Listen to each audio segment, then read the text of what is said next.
Baradae akan ajukan diri jadi justice kolaborator ke LPSK. Apa arti justice kolaborator? Simak penjelasannya berdasarkan Surat Edaran Mahkamah Agung (SEMA). Belakangan ini banyak masyarakat yang penasaran dengan apa itu arti dari justice kolaborator.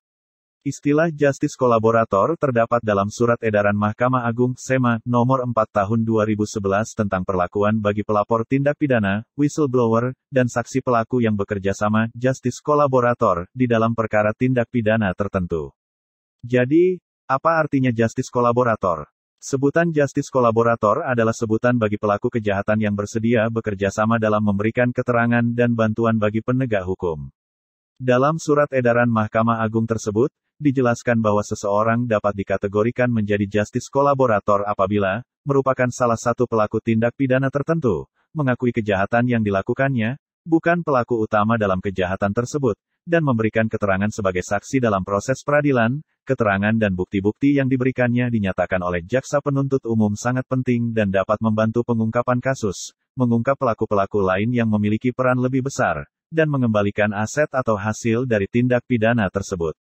Biasanya, justice kolaborator akan bisa memperoleh penghargaan dan keringanan, seperti pemberian remisi dan asimilasi, pembebasan bersyarat, penjatuhan pidana paling ringan di antara terdakwa lain, perlakuan khusus, dan sebagainya. Demikian tadi penjelasan mengenai arti dari justice kolaborator.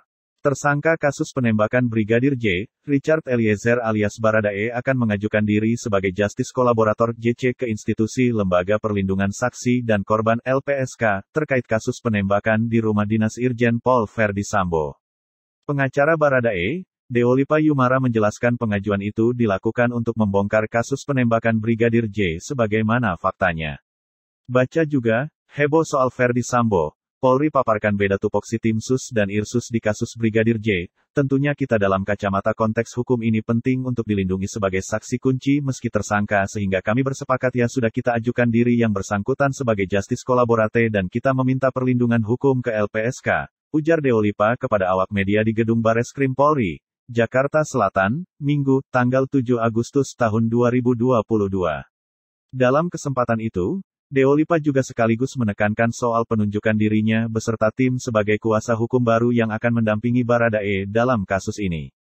Kami malam hari ini ditunjuk sebagai kuasa hukum yang baru dari saudara Richard Eliezer atau Baradae, status yang bersangkutan adalah tersangka oleh karena sebelumnya pengacara dahulu mengundurkan diri, jelas Deolipa. Deolipa memaparkan dirinya sebagai kuasa hukum baru juga sudah bertemu kliennya Baradae saat ini menurutnya, kondisi Baradae dalam keadaan sehat.